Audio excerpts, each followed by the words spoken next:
बिस्मिल्लाहिर्रहमानिर्रहीम।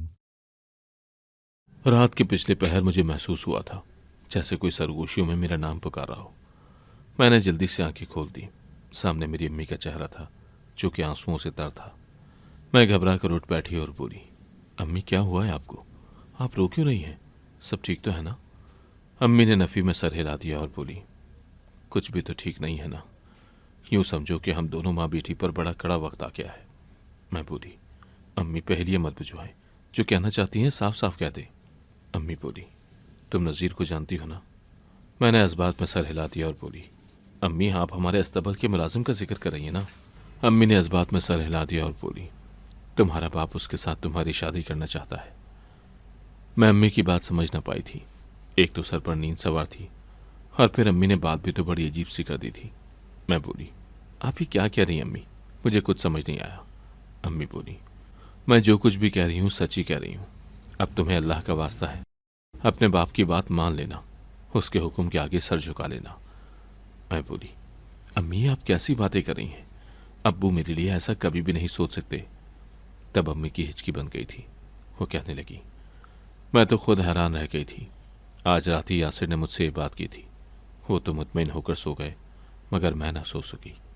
सारी रात आग पर लौटती रही हूँ। अब जब कुछ समझ नहीं आया तो मैं तुम्हारे पास आ गई हूँ।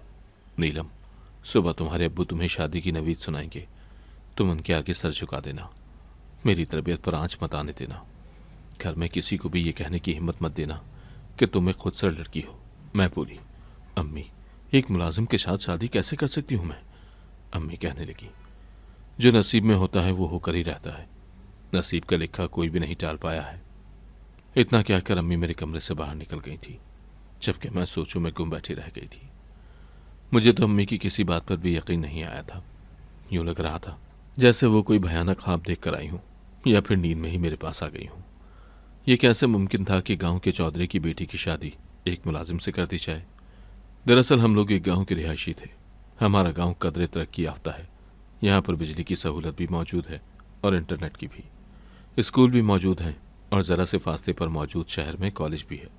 हम गांव के चौधरी हैं, इज्जतदार लोग हैं, मगर इसका मतलब ये नहीं है कि सभी लोग हमारे मज़ारे हैं। यहाँ पर अच्छे खाते पीते लोग भी मौजूद हैं जिनके साथ हमारे अच्छे रस्म वरा हैं।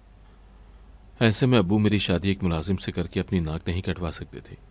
ये बात बिल्कुल बेबुनियाद और अजीब सी थी, जिसे अकल तस्लीम करने से कासिर थी। मगर फिर भी मेरी नींद मुकम्मल तौर पर उड़ चुकी थी। मैं परेशान सी रही थी। खैर नाश्ते के वक्त जब मैं अपने कमरे से बाहर निकली तो अब्बू मुझे देखकर मुस्कुराने लगे और बोले, आ जाओ, मैं तुम्हारा ही मुंतज़िर था। ये बात सुनकर मेरे दिल को कुछ हुआ था, क्योंकि आज से पहले तो अब्बू ने कभी ऐसा नहीं कहा था। मैंने अम्मी की तरफ सवालिया नज़रों से देखा था, मगर उनकी आंखें आंसुओं से लबरेज थीं। मैं चुपचाप जाकर बैठ गई। अब्बू कहने लगे, बेटी नज़ीर के बारे में तुम्हारा क्या ख्याल है? अब्बू की बात सुनकर मेरे हलक में निवाला फंस गया था। मेरे भाई ने जल्दी से मुझे पानी का गिलास थमा दिया था। मैं डर से कांप गई थी, मगर मैंने उस वक्त समझदारी से काम लिया और मैं बोली, अब्बू नज़ीर एक बेहतरीन मुलाजिम है। वो आपके घोड़ों का अच्छी तरह से ख्याल भी रखता है, मगर मेरी गुजारिश है कि आप उसे हवेली की जानिब मत आने दिया करें। मुझे उससे बदबू आती है और फिर उसे बातचीत करने का तरीका भी नहीं आता। वो तो बिल्कुल गंवार है। उसके साथ बात करो तो ऐसा लगता है जैसे जानवर के साथ बात की जा रही हो, क्योंकि दोनों ही कम अकल होते हैं। मैंने जानबूझकर ऐसी बातें की थी ताकि अब्बू को इल्म हो जाए कि मैं नज़ीर को सख्त नापसंद करती हूँ। अब्बू ने मुझे घूर कर देखा, फिर बोले, ना नीलम ना, किसी के बारे में ऐसे अल्फाज इस्तेमाल नहीं करते, अल्लाह नाराज़ हो जाता है। और फिर नज़ीर के बारे में तो ऐसी बात करने से पहले तुम्हें 100 बार सोचना चाहिए। मैं बोली, क्यों अब्बू, नज़ीर में ऐसे कौन से सुरखाब के पर लगे हुए हैं? अब्बू कहने लगे, वो तुम्हारा होने वाला मिजाजी खुदा है। मैंने उसे तुम्हारे लिए पसंद कर लिया है। मैं चाहता हूं कि वही तुम्हारा शौहर बने। अब्बू के मुंह से ऐसे अल्फाज सुनकर मैं जहां तंग रह गई थी, वहीं मेरे भाइयों के मुंह भी खुले के खुले रह गए थे। बड़ा भाई कहने लगा, अब्बू आप ये क्या कह रहे हैं? अब्बू ने हाथ खड़ा करके कहा, मैं तुम्हारा बाप हूं, तुम मेरे बाप नहीं हो, इसीलिए मुझसे सवाल जवाब करने की कोशिश भी मत करना। मेरी आंखों में तो आंसू आ गए थे। मैं बोली, अब्बू मुझे आपका यह फैसला बिल्कुल भी कबूल नहीं है। कभी मखमल में टाट का पैवन नहीं लग सकता। इतना कहकर मैं उठकर खड़ी हुई थी और अपने कमरे की जानिब भाग गई थी। पीछे से मेरे कानों में अब्बू की गरजदार आवाज पड़ी थी। वो अम्मी को डांट रहे थे कि तुमने अपनी औलाद की तरबियत अच्छी नहीं की। मैं बेड पर बैठकर फूट फूट कर रोती रही। ऐसा लगता था जैसे पूरी दुनिया तारीख हो गई हो। हर चीज बेरंग और बेरौनक लग रही थी। मेरा दिल चाह रहा था कि यह हवेली छोड़कर भाग जाऊं, किसी ऐसी जगह चली जाऊं जहां पर मुझे नज़ीर का नाम न सुनना पड़े। मैं अपने कमरे में ही बैठी शाम तक रोती रही थी। मैं अपनी घर की लाडली बेटी थी। 3 भाइयों के बाद मेरा नंबर आता था। हमेशा ऐसा ही हुआ था कि मैं जब भी नाराज होती तो अब्बू आकर मुझे जरूर मनाया करते थे और मुझे कोई तोहफा भी दिया करते थे। और अब तो शाम पड़ गई थी, लेकिन अब्बू अभी तक मेरे कमरे में नहीं आए थे। नज़ीर की शख्सियत मेरी आंखों के सामने घूमती रही थी और मेरे आंसू थमते न थे। यहां तक कि रो रो कर मेरी आंखें भी सूज चुकी थी। जब मगरिब की अजान हो गई तो मेरा दिल बिल्कुल ही डूबने लगा था। तब मेरे कमरे का दरवाज़ा खुला। जब मैंने सर उठाकर देखा तो सामने अब्बू खड़े थे। वो मेरे पास आए और मेरे सर पर हाथ रख दिया और कहने लगे, लगता है मेरी नीलम बेटी दिन भर रोती रही है। चलो उठो, मैं तुम्हें हवेली की सैर करवाता हूँ और कुछ बातें भी समझाता हूँ। अब्बू हमेशा ही ऐसा किया करते थे। मैं जब भी नाराज होती तो मुझे पूरी हवेली की सैर करवाते, साथ ही साथ अच्छी अच्छी बातें भी समझाते रहते थे। मैं आंसू पोंछकर अब्बू के साथ चल पड़ी। वो मुझे हवेली में इधर उधर लेकर जाते रहे और साथ ही साथ कहते रहे कि अल्लाह की नज़र में सब इंसान बराबर हैं। ऐसा नहीं है कि कोई मुलाजिम है तो वो इंसान ही नहीं। क्या हुआ अगर नज़ीर हमारे अस्तबल में काम करता है तो तुम उसके बारे में इतने बुरे ख्यालात मत रखो। वो एक अच्छा और सुलझा हुआ इंसान है। मैंने नफ़ी में सर हिला दिया और बोली, नहीं अब्बू, हम दोनों की ज़हनी मुताबिकत ही नहीं है। मैं उसे किसी तौर कबूल नहीं कर सकती। तो अब्बू कहने लगे कि शादी के बाद सब कुछ ठीक हो जाएगा। मैं फट पड़ी थी और कदरे ऊंची आवाज़ में बोली, मैं आपके मुंह से अब दोबारा शादी का जिक्र न सुनूं। मैंने कह दिया ना कि मैं नज़ीर के साथ शादी नहीं कर सकती, तो फिर मेरी बात मान क्यों नहीं लेते। अब्बू ने मेरा हाथ पकड़ा और मुझे हवेली के पिछले हिस्से की जानिब ले गए थे। वहां पर एक खुफिया दरवाज़ा था। अब्बू ने मेरे सामने ही उस दरवाजे का लॉक खोला था और फिर मेरा हाथ पकड़कर कहने लगे, आओ अंदर। मेरा जी घबराने लगा था। ऐसा लग रहा था जैसे कुछ गलत होने वाला हो।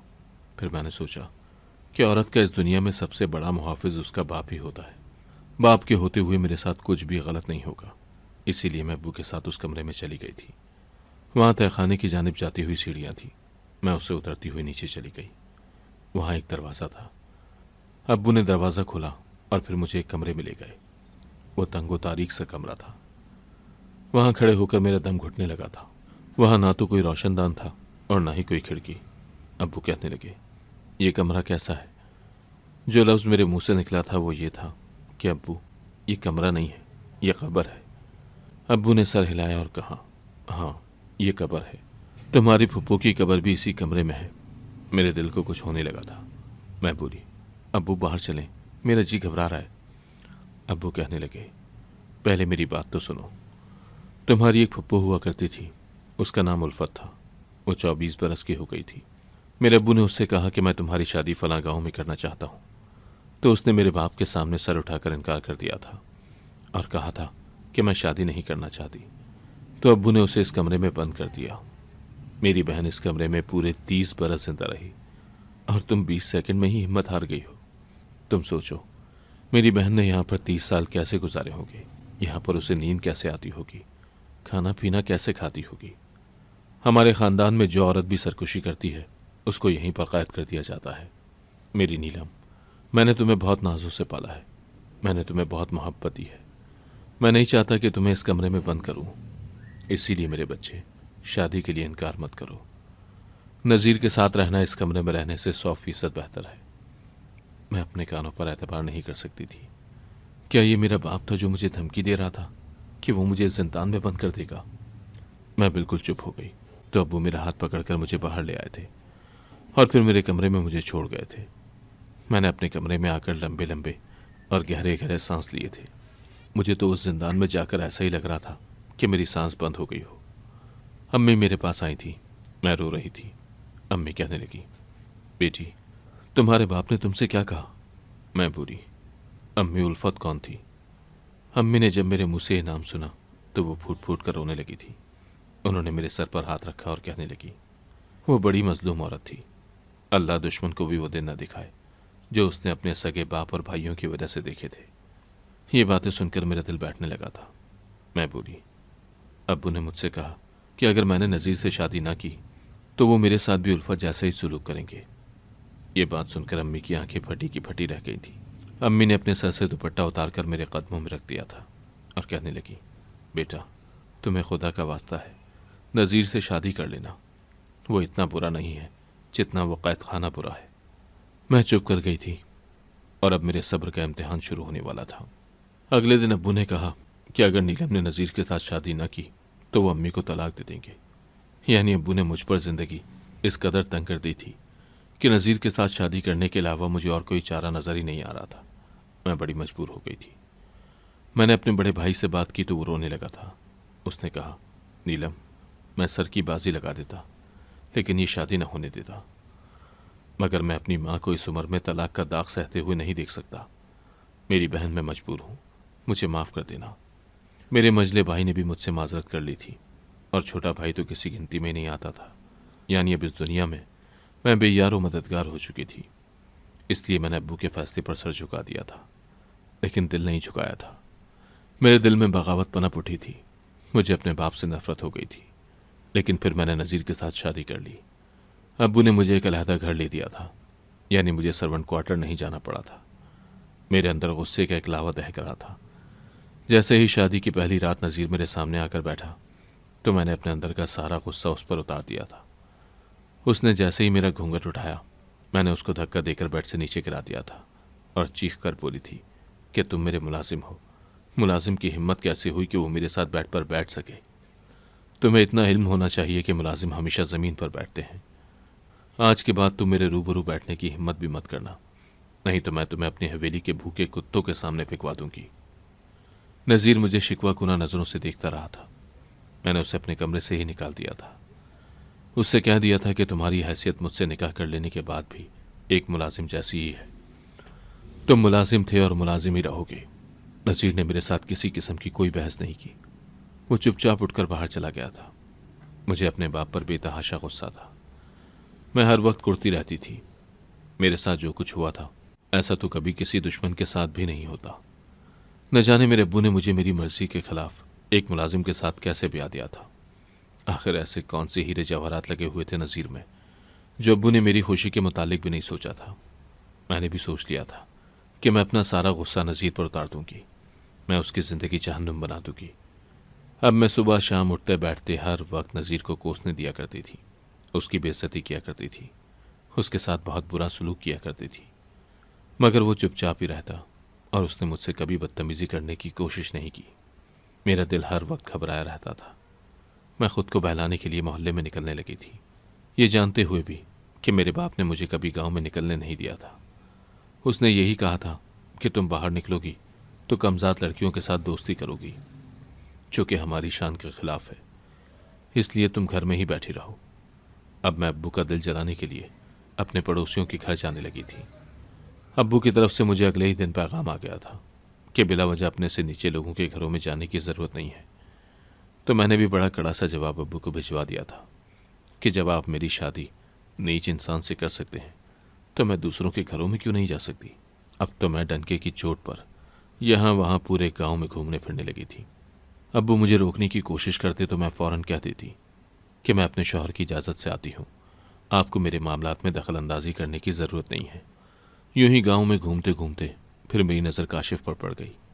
वो एक चुलबुला सा नौजवान था, बिल्कुल वैसा ही जैसे लड़के मुझे पसंद थे, जिस किस्म के लड़के से शादी करने के मैंने ख्वाब रचाए थे। काशिफ को देखकर मेरे दिल में बड़ी शिद्दत से ख्वाहिश आई कि काश ये लड़का मुझे मिल जाए, लेकिन फिर ख्याल आया कि मैं तो शादी कर चुकी हूँ, वो भी नज़ीर के साथ। तब मुझे बड़ा गुस्सा आया। खैर, एक दिन मेरे मोहल्ले की लड़की की शादी थी तो मैं भी वहाँ पर बड़ी बनसंवर कर चली गई थी और वहाँ काशिफ आया था। वहाँ पहली दफ़ा मेरी उसके साथ बातचीत हुई थी। वो मुझे देखकर मुस्कुराया था और मेरे साथ बात करने की भी कोशिश की थी। मैंने भी किसी किस्म की झिझक नहीं दिखाई थी और काशिफ के साथ हम कलाम हो गई थी। उसने मुझसे पूछा कि तुम कौन हो और कहाँ से आई हो। पहले तो मैंने तुम्हें कभी नहीं देखा, तो मैंने उसे बता दिया कि मैं तो चौधरी यासिर की बेटी हूँ। तो वो कदरे खौफज़दा हो गया था। कहने लगा, शायद इसीलिए आज से पहले आपको नहीं देखा। मैं माजरत करता हूँ जो मैंने आपके साथ बात कर ली। मैंने उससे कहा कि मुझे तुम्हारा बात करना बुरा नहीं लगा, बल्कि तुमसे बात करके अच्छा लगा है। मैंने शह दी तो वो और भी बातें करने लगा था कि मेरी मर्जी के खिलाफ मेरी शादी नज़ीर के साथ कर दी गई है। तो गोया वो सकते में ही चला गया था। वो कहने लगा, कहाँ नज़ीर और कहाँ आप दोनों का तो कोई जोड़ी नहीं बनता, फिर ये सब कैसे हो गया?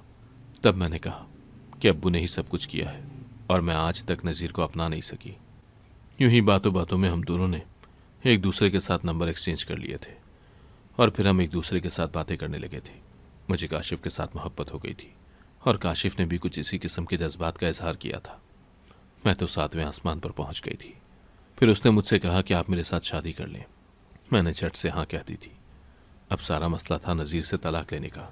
तो मैंने उससे साफ साफ कह दिया कि तुम मुझे तलाक दे दो, मैं तुम्हारे साथ नहीं रह सकती। तब नज़ीर कहने लगा कि मैं मरता मर जाऊंगा मगर आपको तलाक नहीं दूंगा।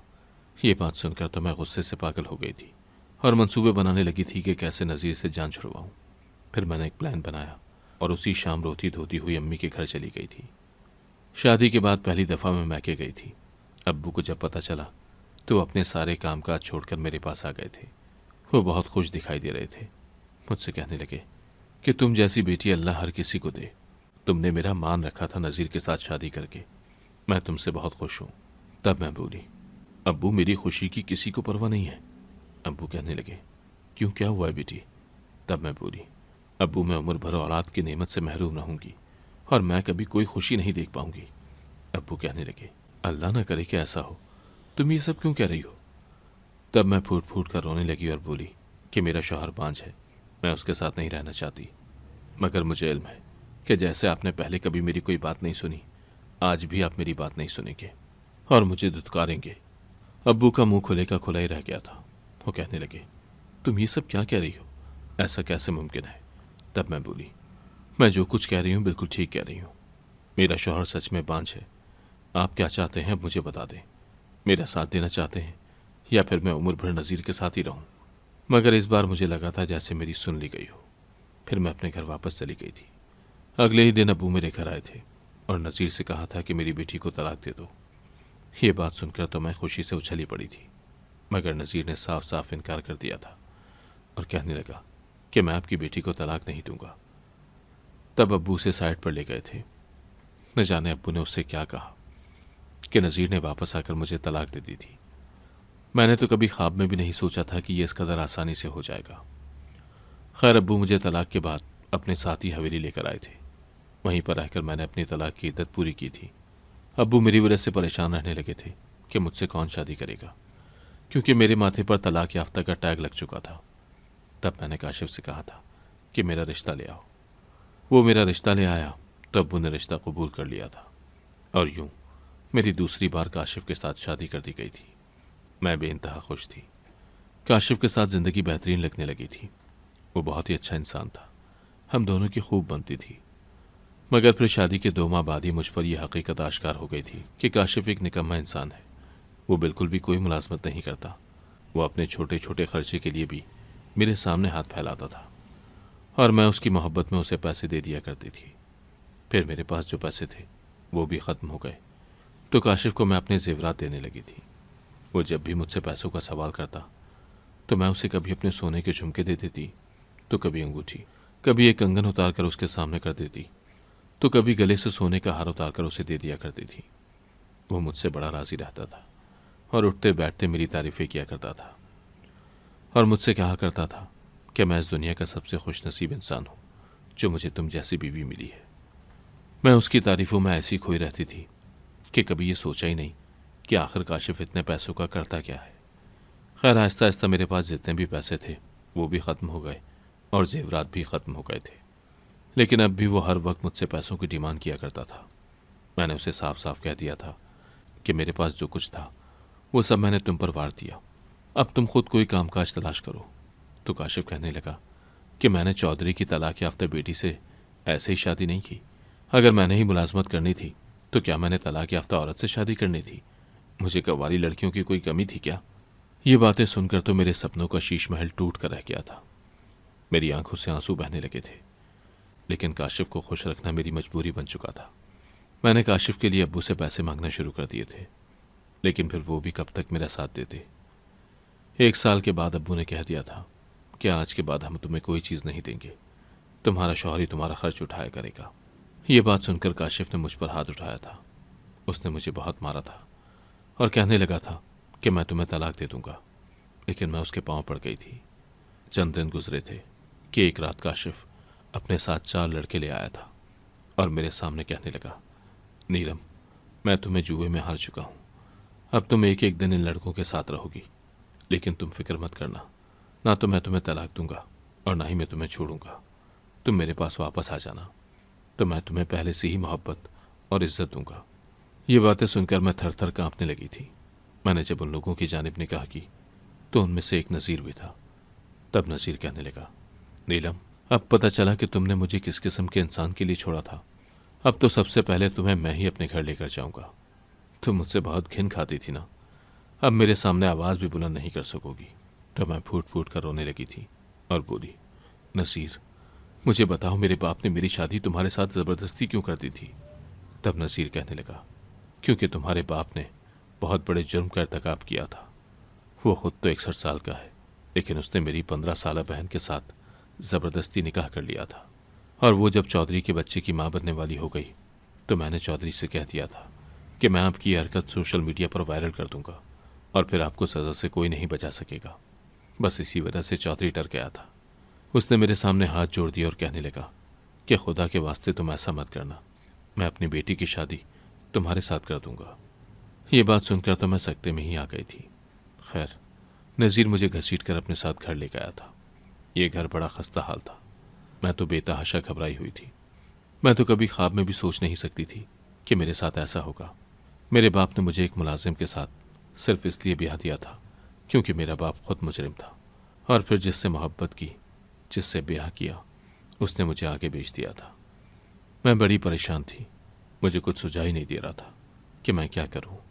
नज़ीर मेरे करीब आने लगा तो मैंने मेज़ पर पड़ा गुलदान उठाकर उसके सर पर मार दिया था, जिसकी वजह से वो तड़प कर 2 कदम पीछे हटा था।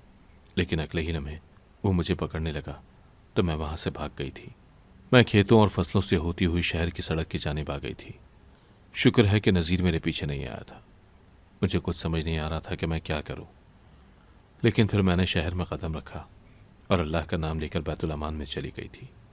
अब मैं यहाँ रिहाइश पजीर हूँ और यहाँ पर मैं तालीम हासिल कर रही हूँ और सोच रही हूँ कि मेरी ज़िंदगी का मकसद क्या है। मुझे दारुल अमान के हेड ने शादी का मशवरा दिया है, मगर सच कहूँ तो मर्दों से मेरा एतबार उठ चुका है। मेरे साथ किसी ने वफा नहीं की थी। अब मैं अपने पाँव पर खड़ा होना चाहती हूँ, खुद अपने लिए कुछ करना चाहती हूँ, कमाना चाहती हूँ। उसके बाद सोचूंगी कि मुझे आगे क्या फैसला करना है। अगर आपको आज की कहानी पसंद आई है तो वीडियो को जरूर लाइक कीजिएगा और अपने दोस्तों के साथ भी शेयर कीजिएगा। और हाँ, अगर आपने अभी तक हमारा चैनल सब्सक्राइब नहीं किया तो जरूर सब्सक्राइब करें। मिलते हैं कल एक नई और दिलचस्प कहानी के साथ। अल्लाह हाफिज।